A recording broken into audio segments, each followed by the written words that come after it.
ഓം ഗംഗണപതി നമ. ഓം സംസരസ്വതി നമ. ശ്രീ ഗുരുഭ്യോ നമ. നമോ ഭഗവതി വാസുദേവായ. ഓം ശ്രീകൃഷ്ണ പരമാത്മനേ നമ. ശ്രീമദ് നാരായണീയം ദശകം 28. ലക്ഷ്മി സ്വയംവരവും അമൃത പ്രാദുർഭാവവും. പാലാഴി മദനത്തിൽ ആദ്യം കാളകൂടമാണ് ഉണ്ടായത് എന്ന് പറയുന്നു. ഗരളം തരളാനലം പുരസ്ത ജലധീരുജകാളകാളകൂടം അമരസ്തു ദേവാദമോദനിഘ്നോ ഗിരിശസ്തന്യപോ ഭവത്പ്രിയാർത്ഥം പുരസ്താദ് ഉദതേ തരളാനലം കാളകൂടം ഉദിജകാള. ആദ്യമായിട്ട് സമുദ്രത്തിൽ നിന്ന് ഇളകുന്ന അഗ്നിജാലകളോട് കൂടിയ കാളകൂടവിഷം ഉദ്ഗളിതമായി. ഗിരിശ അമരസ്തുതിവാദമോദനിഘ്ന. ശ്രീ പരമേശ്വരൻ ദേവന്മാരുടെ സ്തുതിവചനങ്ങൾ കേട്ടുണ്ടായ സന്തോഷത്തിന് അധീനനായി. തത് ഭവത്പ്രിയാർത്ഥം നിബഭൗ. ആ വിഷത്തെ അവിടുത്തെ പ്രീതിക്ക് വേണ്ടി പാനം ചെയ്തു. സമുദ്രത്തിൽ നിന്ന് ആദ്യമായി തീജ്വാല പുറപ്പെടുന്ന കാളകൂട എന്ന വിഷം പൊന്തി വന്നു. അതിനെ ദേവന്മാരുടെ സ്തുതിവചനങ്ങളാൽ സന്തുഷ്ടനായി തീർന്ന പരമശിവൻ അങ്ങയുടെ പ്രീതിക്ക് വേണ്ടി പാനം ചെയ്തു. സമുദ്രത്തിൽ നിന്ന് ആദ്യമായി ഉത്ഭവിച്ച കാളകൂട എന്ന വിഷം ദേവന്മാരുടെ പ്രാർത്ഥനയെ മാനിച്ച് ശ്രീ പരമേശ്വരൻ കയ്യിലെടുത്ത് പാനം ചെയ്തു. മഹാവിഷ്ണു ശ്രീ പാർവതി ആ പ്രവൃത്തിയെ അനുമോദിച്ചു. ആ വിഷമാകട്ടെ ശിവന്റെ കഴുത്തിൽ തങ്ങി നിന്നു ഭഗവാൻ നീലകണ്ഠനാകുകയും ചെയ്തു. ശ്ലോകം 2. വിമതസ്സു സുരാസുരേഷു ജാത സുരഭിസ്താം ഋഷിഷു ന്യഥാസ്ത്രിതാമൻ ഹയരത്നമബോധദേ ഭരത്നം ദുദരശ്ചാപ്സരസ്സുരേഷു താനി. കാമധേനു, ഉച്ചൈസ്രവസ്, ഐരാവതം, കൽപ്പവൃക്ഷം, അപ്സരസ്സുകൾ ഇവയുടെ ഉൽപ്പത്തി വർണ്ണിക്കുന്നു. സുരാസുരേഷു വിമതസ്സു സുരഭി ജാത. ദേവന്മാരും അസുരന്മാരും നല്ലവണ്ണം മദനം ചെയ്ത് കാമധേനു ഉണ്ടായി. ഹേ ത്രിധാമൻ ത്വം താം ഋഷിഷു ന്യഥ. അല്ലയോ സർവവ്യാപൻ, അവിടുന്ന് കാമധേനുവിനെ മഹർഷിമാരിൽ അർപ്പിച്ചു. അധ ഹൈരത്നം ഇപരത്നം ദ്വിദ്വരു അഭൂത്. അനന്തര ശ്രേഷ്ഠമായ അശ്വവും ഉച്ചൈസ്രവസ് ശ്രേഷ്ഠഗജവും ഐരാവതം കൽപ്പകവൃക്ഷവും ഉണ്ടായി. അപ്സരസ ച അഭൂവൻ. അപ്സര സ്ത്രീകളും ഉണ്ടായി. താനി സുരേഷു എന്താ അവ ദേവന്മാരിലും അർപ്പിച്ചു. ഔചിത്യം നോക്കിയാണ് ഭഗവാൻ ഓരോന്നും ഓരോരുത്തർക്കും കൊടുത്തത്. ദേവന്മാരും അസുരന്മാരും കൂടി മദനം ചെയ്തുകൊണ്ടിരിക്കെ കാമധേനു ഉത്ഭവിച്ചു. അല്ലയോ ഭഗവാനെ, ആ കാമധേനുവിനെ ഋഷിമാർക്കായി കൊടുത്തു. പിന്നീട് അശ്വശ്രേഷ്ഠമായ ഉച്ചൈസ്രവസും ഗജരത്നമായ ഐരാവതവും പാരിജാതവൃക്ഷവും അപ്സരസ്സുകളും ഉണ്ടായി. അവയെ ദേവന്മാർ അധീനത്തിലാക്കി. ഉച്ചൈസ്രവസിനെ അസുര രാജാവായ മഹാബലിക്ക് നൽകിയെന്നാണ് ഭാഗവതത്തിൽ പറഞ്ഞിട്ടുള്ളത്. ദുർവാസാവിൻ്റെ ശാപം മൂലം എല്ലാ ഐശ്വര്യങ്ങളും നശിച്ച കൂട്ടത്തിൽ ദേവേന്ദ്രൻ്റെ വാഹനമായിരുന്ന ഐരാവതവും അന്ന് നശിച്ചു പോയിരിക്കണം. ഇപ്പോൾ പാൽക്കടലിൽ നിന്ന് അത് വീണ്ടും ഉദ്ഭവിച്ചു. ശ്ലോകം 3.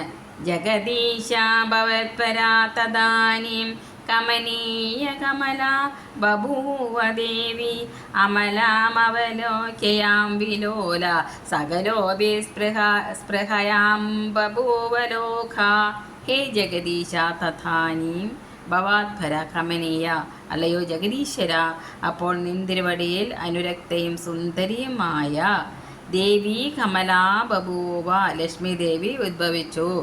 സകല അഭിലോക അമലാം യാം അവലോക്യ. എല്ലാ ജനങ്ങളും അമലാം യാ അവലോക്യ വിലോല സ്പൃഹയാം ബഭൂവ. ദോഷരഹിതയായ യാതൊരു ദേവിയെ കണ്ടിട്ട് മനസ്സിളകി കൊതി പൂണ്ടു. ഇന്ദ്രാദികൾ യഥോചിതം ലക്ഷ്മി ദേവിയെ പൂജിക്കുന്നു. അല്ലയോ ജഗദീശ്വര, അനന്തരം അങ്ങയിൽ തൽപരയും മനോഹരിയുമായ ലക്ഷ്മി ഭഗവതി ആവിർഭവിച്ചു. അമലയായ യാതൊരുവിളെ കണ്ടിട്ട് എല്ലാ ജനങ്ങളും അതിയായ തൃഷ്ണയോടുകൂടി ആഗ്രഹിച്ചു. ശ്ലോകം 4. ത്വയി ദത്തഹൃദേ തദൈവ ദേവ്യൈ ത്രിദശേന്ദ്രോ മണിപീഡിയാം വ്യഥാരേ സകലോപഹൃതാഭിഷേചനീയ ഋഷയസ്താം ശ്രുതികീർഭിരഭ്യഷിഞ്ചൻ ത്രിദശേന്ദ്ര തഥാ ഏവ ദേവേന്ദ്രൻ അപ്പോൾ തന്നെ ത്വയി ദത്തഹൃദേ ദേവ്യൈ മണിപീഡിയാം വെതാരി നിന്തിരുവടിയിൽ അർപ്പിതഹൃദയായ ദേവിക്ക് രത്നസിംഹാസനം കൊടുത്തു. ഋഷയ സകലോപഹൃതാഭിഷേചനീയൈ ഋഷിമാർ എല്ലാവരാലും കൊണ്ടുവരപ്പെട്ട അഭിഷേക സാമഗ്രികളാൽ ശ്രുതികീർഭി താം അഭ്യഷിഞ്ചൻ വേദമന്ത്രജപ സമേതം ആ ദേവിയെ അഭിഷേകം ചെയ്തു. സമുദ്രപീത കൗശേയവാസസീ സമുപാഹര വരുണസ്രജം വൈജയന്തീം മധുനാ മത്തഷ്ടപഥാം ഭൂഷണാനി വിചിത്രാണി വിശ്വകർമ്മ പ്രജാപതി ഹാരം സരസ്വതി പത്മമജോ നാഗാശ്ച കുണ്ടലേ എന്നീ ഭാഗവത ഭാഗമാണ് സകലോപഹൃതാഭിഷേചനീയൈ എന്ന് കവി സംഗ്രഹിച്ചിട്ടുള്ളത്. ലക്ഷ്മി ദേവിയുടെ അഭിഷേകവും അലങ്കരണവും വർണ്ണിക്കുന്നു.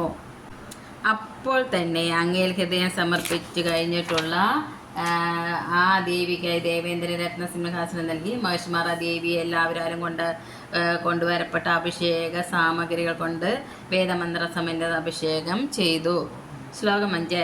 അഭിഷേക ജലാനുപാതിമുഗ്ധ ത്വദപാങ്കൈരവഭൂഷിതാംഗവല്ലിം മണികുണ്ടലപീതചേലഹാര പ്രമുഖൈസ്താമരാധയോന്നഭൂഷൻ. അമരാധയ അഭിഷേക ജലാനുപാതിമുഗ്ധ ത്വദപാങ്കൈഹി ദേവന്മാർ മുതലായവർ അഭിഷേക ജലത്തിന് പിമ്പെ ചെന്ന് വീഴുന്ന മനോഹരങ്ങളായ നിന്തിരുവടിയിലെ കടാക്ഷങ്ങളാൽ അവഭൂഷിതാംഗവല്ലിയും താം അലങ്കൃതമായ ശരീരത്തോടുകൂടി ആ ദേവിയെ മണികുണ്ടല പീതചേലാഹാര പ്രമുഖയെ അന്യഭൂഷൻ രത്നകുണ്ടലം മഞ്ഞപ്പെട്ട് മുത്തുമാല മുതലായവ കൊണ്ട് വീണ്ടും അലങ്കരിച്ചു. മുമ്പ് ഉദ്ധരിച്ച ഭാഗവത പദ്യത്തെ പറഞ്ഞിട്ടുള്ളതാണ് മണികുണ്ടലാദികൾ ശ്രീ ഭഗവതിയുടെ മുഖ്യഭൂഷണം ഭഗവാന്റെ കടാക്ഷമാല തന്നെ. പിന്നീട് അനീച്ച മണികുണ്ടലാദികൾ അപ്രധാനങ്ങളത്രേ. ഭഗവാൻ കടാക്ഷം കൊണ്ട് തന്നെ അനുഗ്രഹിക്കുന്നു എന്നറിഞ്ഞപ്പോൾ സന്തുഷ്ടിയായ ലക്ഷ്മി ദേവി സ്വയംവരത്തിന് ഭഗവാനെ സമീപിക്കുന്നു. അഭിഷേക ജലത്തിന് ശേഷം പതിക്കുന്നവയും മനോഹരങ്ങളുമായ അങ്ങയുടെ കടാക്ഷങ്ങൾ കൊണ്ട് നന്നായി അലങ്കരിക്കപ്പെട്ട ലോലമായ ശരീരത്തിൽ കൂടിയവളായ ആ ദേവിയെ ദേവാദികൾ രത്നഖചിതമായ കുണ്ടലങ്ങൾ മഞ്ഞപ്പെട്ട മുത്തുമാലകൾ തുടങ്ങിയ ആഭരണങ്ങളാൽ നന്നായി അലങ്കരിച്ചു. ഭഗവാന്റെ കടാക്ഷ വീക്ഷണം പതിക്കയാൽ തന്നെ ലക്ഷ്മി ദേവി അലങ്കൃതയായി തീർന്നു. അതിന് പുറമെയാണ് മറ്റ് അലങ്കാരങ്ങൾ. സർവത്ര ദേവി നാമസങ്കീർത്തനം. സർവത്ര ഗോവിന്ദനാമസങ്കീർത്തനം. ഗോവിന്ദ ഗോവിന്ദ. സർവം ശ്രീകൃഷ്ണപാദാരവിന്ദാർപ്പണമസ്തു. ശ്രീ ഗുരുവായൂരപ്പ ശരണം.